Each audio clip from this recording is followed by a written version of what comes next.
Okay, looks like we are live here. Hello, everyone. I'm going to let a few more people hop into the stream here, and I'm also going to check the audio before I start talking.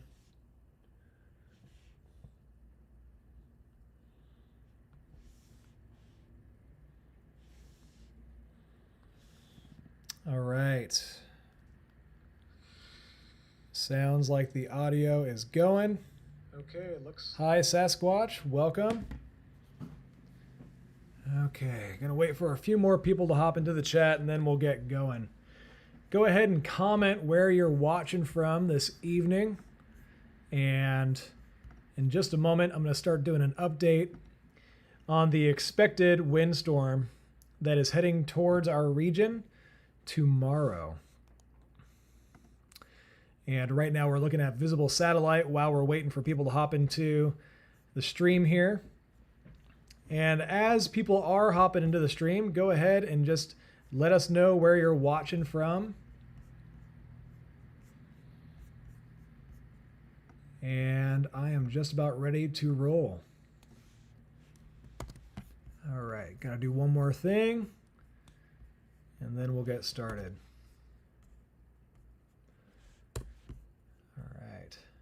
Gonna pin that comment. Okay, folks, currently we're looking at satellite imagery, and off to the left there, we can see the developing mid-latitude cyclone making its way towards the Pacific Northwest. And this is likely gonna make landfall, so to speak, somewhere on the Washington coast and go across the Olympic Peninsula with a tight gradient on the south end of it. And taking a look at the most recent HRRR run is the high resolution rapid refresh model. This is the latest, not the latest, but this is the latest run that goes out 48 hours. And here we see tomorrow morning brings a lot of heavy rain, convective rain up onto the coast. Oh wait, there we go. It just was really behind. Ah, okay. It's fine. Jonathan scared me. I was like, whoa, what am I missing? All right. By the way, guys, go ahead and let me know how the audio is, how the stream quality is. I lowered the bit rate just a little bit because right now I am in a hotel in Astoria, Oregon. Okay, so yeah, this is what the HRRR is showing for the position of the low tomorrow, and it crosses it over the north end of the Olympic Peninsula with a tight gradient around the south side. And it actually has a lot of convective showers, and the Severe Prediction Center issued a marginal risks for severe thunderstorms down here in Oregon, and even a 2% tornado risk down there on the coast. And this is looking at the National Weather Service Seattle forecast area, and we also get a little bit of the National Weather Service Portland area here. And the National Weather Service in Seattle has issued a high wind advisory for almost its whole entire region, with the exception of right there on the northern side of the Olympic Peninsula. But wind advisory for the coast, north and central coast. We have a high wind warning for the southwest Washington coast, and then a wind advisory for the whole entire I-5 corridor in the lowlands of Washington. And if we were to go ahead and take a look at this wind advisory, I'm going to scoot this over so you guys can see that better. Wind advisory, that is not the one I wanted to check out. We'll check out this one here. There we go. And I'm going to make sure it's in your guys' view, and it is. Okay. So lots of areas that this includes. You guys can see that, and feel free to go back and look at all these areas. But like I said, basically the majority of Western Washington, wind advisory in effect starting tomorrow at 9 a.m., Saturday at 9 a.m., and it is in effect until midnight on Saturday night. What for southeast to southwest winds, gusting from 35 to 40 miles per hour at time, and that might actually be a little bit low too. The European model, as I'm going to show you guys right here, actually brings a 53 mile per hour gust to Seattle tomorrow. And that would be fairly damaging with all the leaves and the trees and whatnot. And sometimes the European model even underdoes the wind. But before I get ahead of myself, going to go back to the warnings real quick. I'm going to look at the warning down here in southwest Washington. High wind warning. And this is also a warning that goes down the Oregon coast and also into the coastal range along the coast. High wind warning in effect from 5 a.m. on Saturday until 11 p.m. on Saturday. What for south winds, 20 to 30 miles per hour, gusting up to 65 miles per hour. And if I could add anything to this high wind warning, is that the strong wind could, for a time, come really strong directly out of the west with a bent back occlusion. And I'm going to show you guys that a little bit here, but they're saying damaging winds will blow down trees and power lines. There'll be power outages expected, especially for high profile vehicles. Travel will be difficult. And before I get any further into it, I'm just going to check the comments here real fast. I didn't have time to schedule a live stream event, so I apologize about that for the lack of heads up. But if you're enjoying the stream so far, go ahead and hit that like button. That'll definitely help out this live stream. And if you haven't already subscribed, go ahead and do that as well. And now we're going to get back into talking about some more of the details here. So this is looking at the HRRR. And I just want to show you guys kind of where this thing goes on the latest run. So begins to bring pretty strong wind onto the coast fairly early in the morning. And is also going to be spinning around it heavy showers and thunderstorms. And those showers are going to push heavier wind down towards the surface. But notice this, the wind does shift from being out of the south to being more out of the west on the south side of this low and also on the southwest side of this low.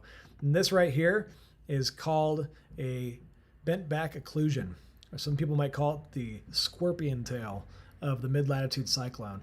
And this is how we get some of our most damaging winds.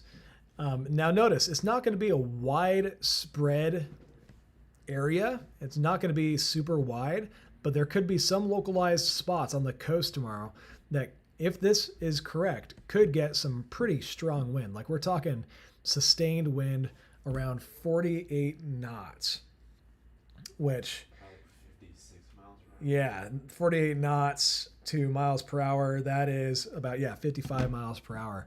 And if we loop this forward a little bit more, it also brings some really strong wind right there into the Washington coast, and then brings a tight pressure gradient up the I-5 corridor through Seattle up to about Edmonds. And if we were to look at gusts here, yeah, I mean, this bend back occlusion, if it actually occurs like this, it's going to mean business. It's going to have wind gusts up around 70 miles per hour, maybe even higher, coming out of the west, not just the south, out of the west onto the coast. And then that moves up to the Washington coast with some gusts up around 60 or higher. But this latest run for Washington State specifically shows something pretty interesting. Zooming forward here. So this right here is about 6 p.m. It's bringing gust over 60 miles per hour from Ocean Shores to Westport to the Long Beach Peninsula. And then 7 p.m., that pressure gradient, the pressure rise starts moving more into the interior of Washington. And then by 8 p.m., this model run brings a gust of 49 miles per hour to places like Tacoma and Enumclaw. And then this is something that's interesting. And take this with a grain of salt, of course, but it does bring wind gust to Seattle close to 60 miles per hour. Right there over the water, there's a spot that's 59. But just off the water around like SeaTac and whatnot, it's calling for wind gusts right around the same magnitude as the European model, which the European model is calling for, I think, 53 around SeaTac. Pivotal Weather, they have Seattle marked as downtown Seattle instead of SeaTac, so it kind of throws me off a little bit. And then also has what I believe is westerly wind up there in the Strait of Juan de Fuca at that time. Yep, strong westerly wind gusting up towards 55 to 60 miles per hour just off of Port Angeles, and bringing westerly winds across the southern portions of the San Juans and into Whidbey Island around 45, 50 miles per hour. So that would be pretty impactful. And again, looking at the European here, it brings also not just southerly wind, but westerly wind into the southwest Washington coast. And I'm actually going to back up a step here. There you go. You can see that better.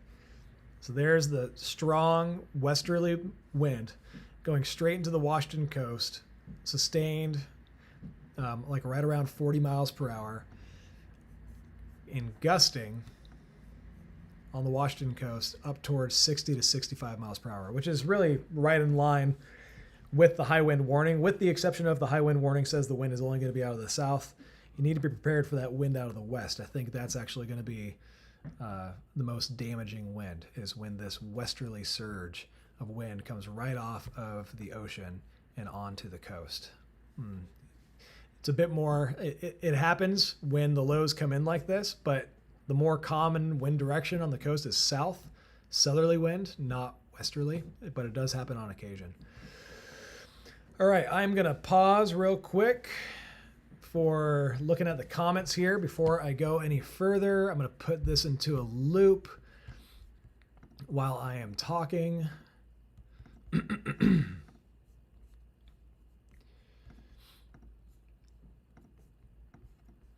we go.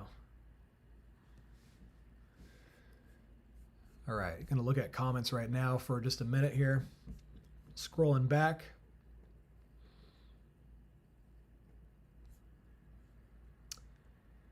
All right. Good evening, Sasquatch. Good evening, Sasha. Hello, West Coast weather. Hello.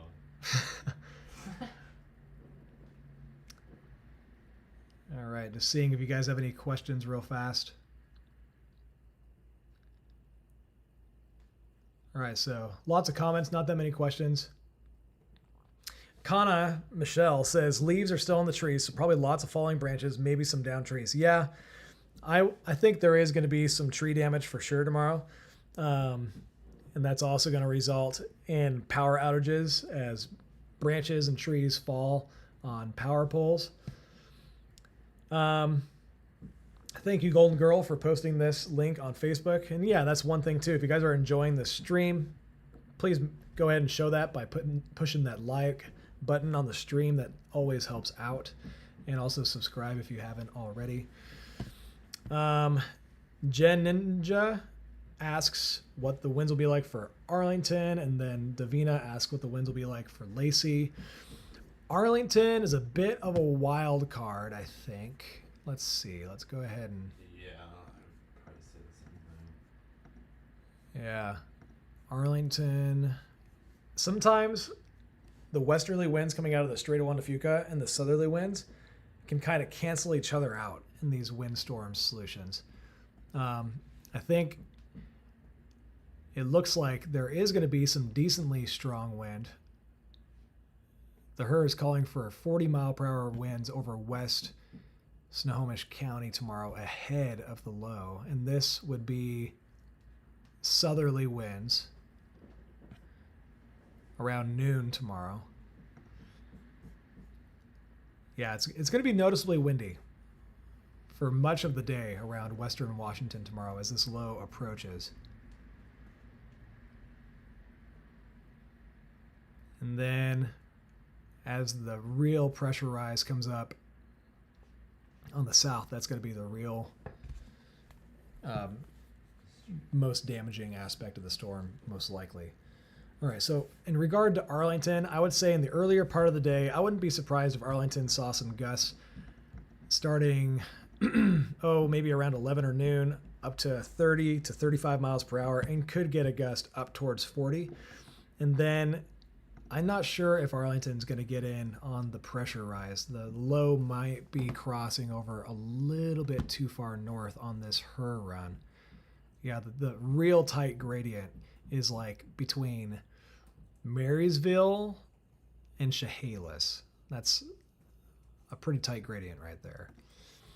Down there by Lacey, which is really close to Olympia, which is right about there, you guys have a higher chance of getting in on the stronger wind tomorrow evening as this comes through. The HRRR model for the first part of the day down there by Lacey, starting by about 10 a.m., brings gusts anywhere from 30 to 40 miles per hour down there. And then it'll stay breezy throughout the day. And then as the pressure rise approaches later in the evening, like around 6, 7 o'clock, maybe a little later, down there by Olympia, has gusting anywhere from 45 to, man, I would say 45 to 55 on this model run. Let's take a look at the European. And by the way, guys, I'm in a hotel right now if it looks different. In a hotel in Astoria in position for this thing. Yeah, Lacey 40 to 50 on the European for that area. And the European actually brings that pressure rise a little bit further north into Snohomish County, I'm noticing here. Yeah. So, I mean, if the low goes a little bit further north, like the European, then that pressure rise would go further north as well, and that would bring more strong wind up more of the I-5 corridor. There's a notable difference between the European and the HRRR, kind of. Yeah, or it's just more of the westerlies canceling out the southerlies. I've experienced this in Washington State. Kind of what happens is we have the Olympic Mountains over here and we have the Cascade Mountains right here. In between those two mountain ranges is essentially a really, really wide valley, but it kind of acts like a funnel. And then we get the Strait of Ontefuca where the Olympic Mountains just cut off, and suddenly that tunnel opens up. And so this tunnel between Olympia, Tacoma, Seattle is really a strong corridor for windstorms, but it doesn't mean that Everett cannot get strong wind. I've seen Everett get strong wind in other storms, but it seems like there's amplification that can happen between the mountain ranges. All right, going to take another look at your guys's comments here. Going to turn this onto a forecast loop in fast mode real fast so you guys have something interesting to look at while I am talking, looking at the comments.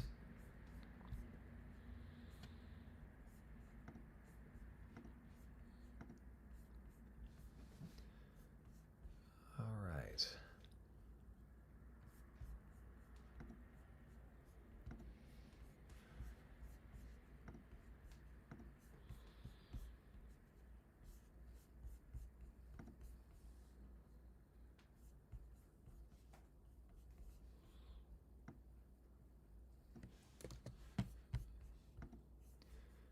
All right, looking at your comments just a bit more here.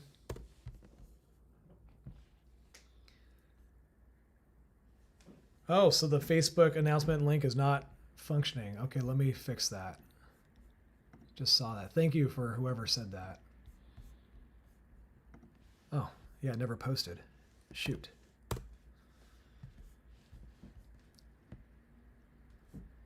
Ah, it looks like plenty of people posted the link.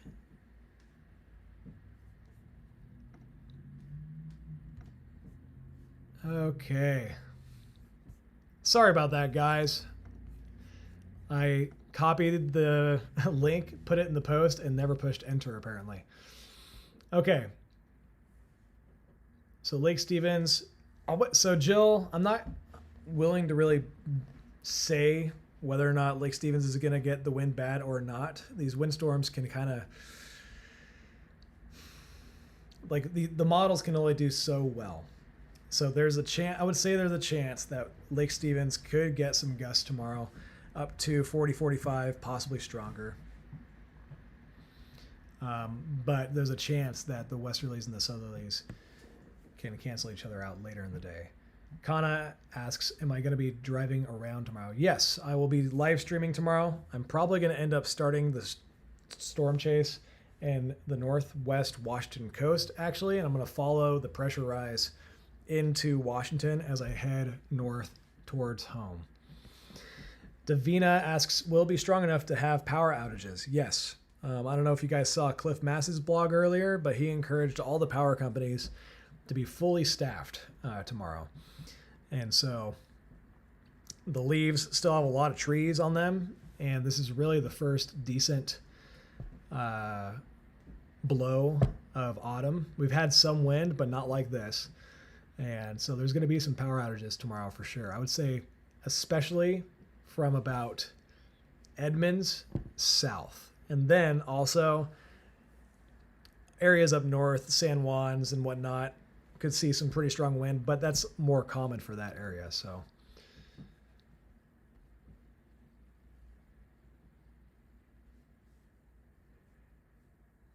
all right.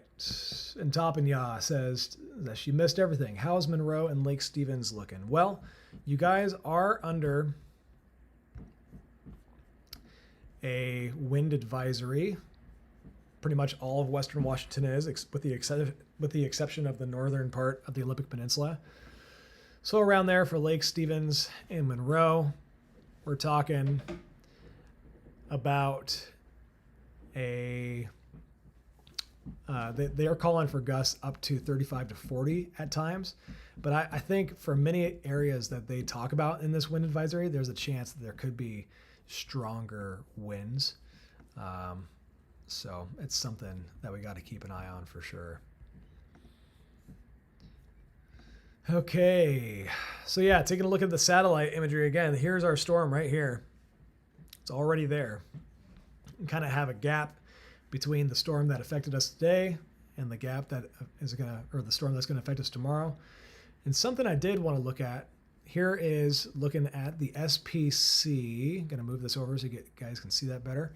They have issued a marginal risk of severe thunderstorms tomorrow for much of Oregon and also southwest Washington, actually pretty much all of South Washington. And they even included a little 2% tornado risk out there on the Oregon coast. So that's something we're also going to be watching for tomorrow. And then here's rainfall totals for today. A lot of Washington State got over an inch of rain at my home. There's a station right near my home. Wow, there's a couple stations near my home that got almost 2 inches of rain, 1.5 to 2 inches. Seattle looks like got an inch. A couple areas in the Cascades got almost 3 inches. A couple locations in the Olympics, 2.5 inches. Down on the Washington coast, where I was today, 0.93 inches. Yeah, lots of rain. It's beautiful.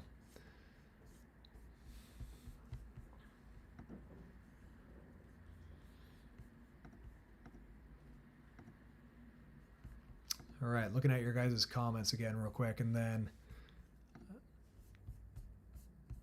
I'll see if I can answer any last questions here.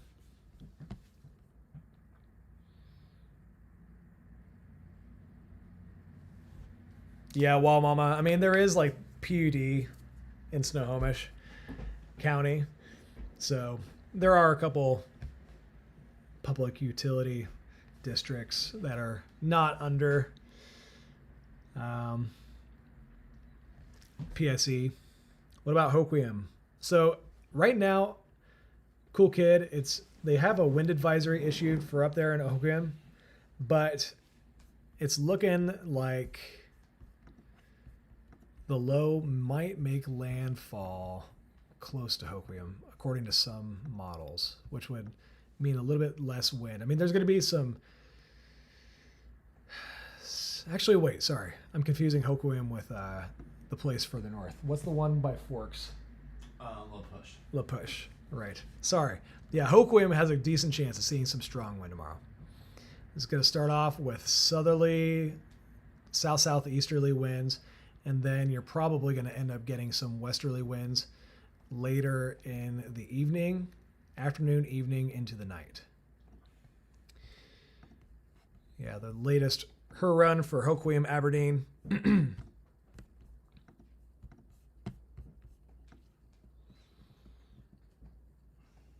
Yeah, brings wind gusts up to 62 at Hoquiam, and there's gusts even stronger, really nearby, like over there by Ocean Shores, 67. Could be pretty substantial. All right, looking at the comments again.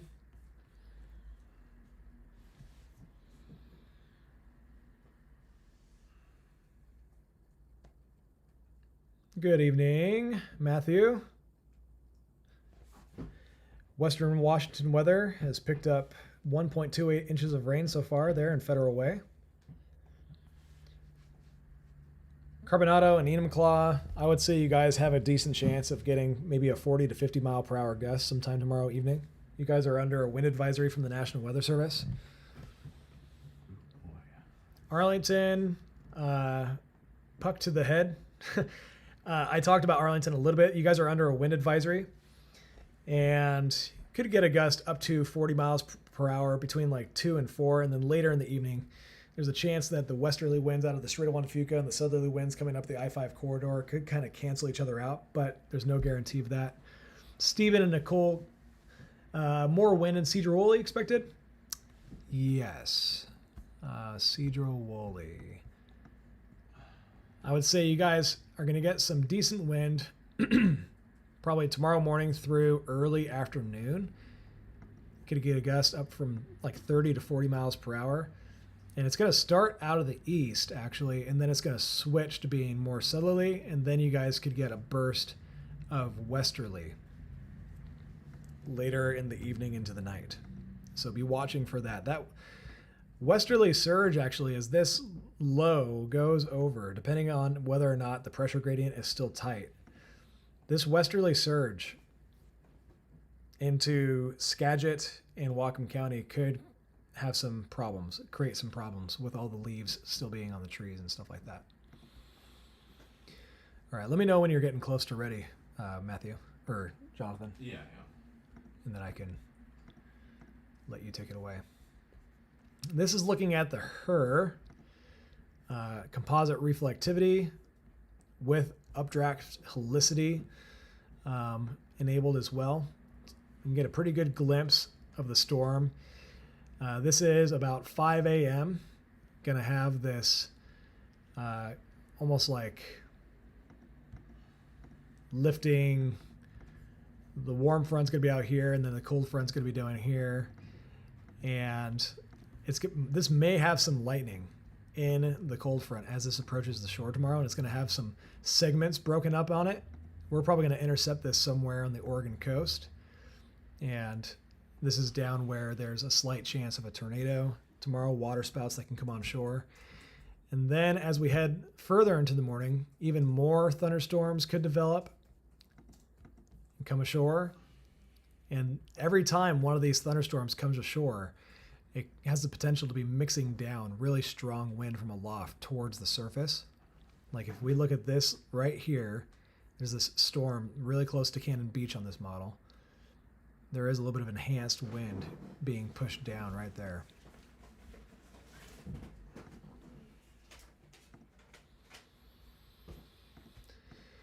And then as this thing spins around even more, real quick, I want to make sure this is looking good. It's looking pretty good.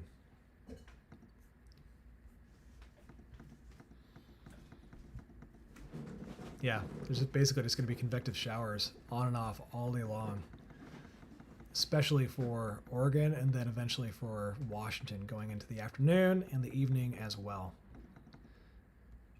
So the winds could get stronger when you have these heavy showers going over.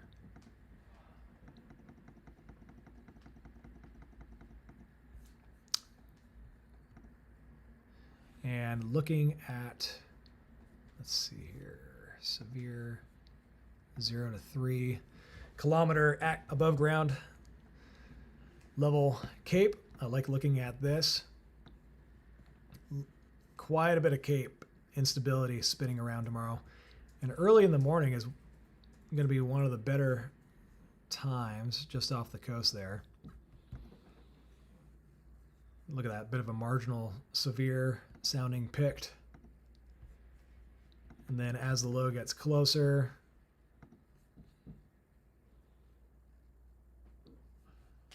yeah, it's going to be interesting to see what happens.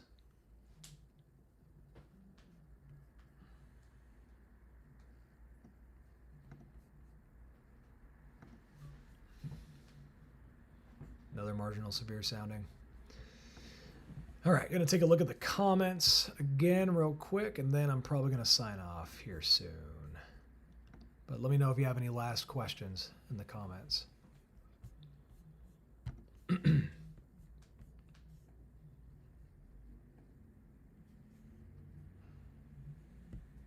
Vashon Island, you guys are probably going to get reasonably windy tomorrow, it would be my guess. Especially if the pressure rise comes through like the European and the HER is showing. You guys could, if the HER is right, you guys could get anywhere from 50 to 55 mile per hour gusts out there by Vashon tomorrow night. But currently you're under a wind advisory for up to 40 mile per hour gusts, which may be underdoing it for your area.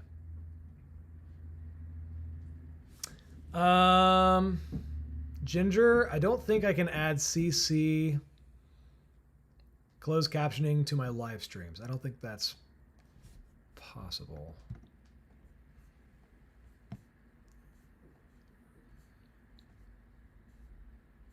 Right, Jonathan? I don't think What? Say that again. caption. Yeah, I don't think you can do closed captionings for live streams. I'm trying to set up on mine. I'm gonna see if it works, but YouTube captions usually aren't super good. Yeah. I'll have to look into that for a future chat. Sorry about that.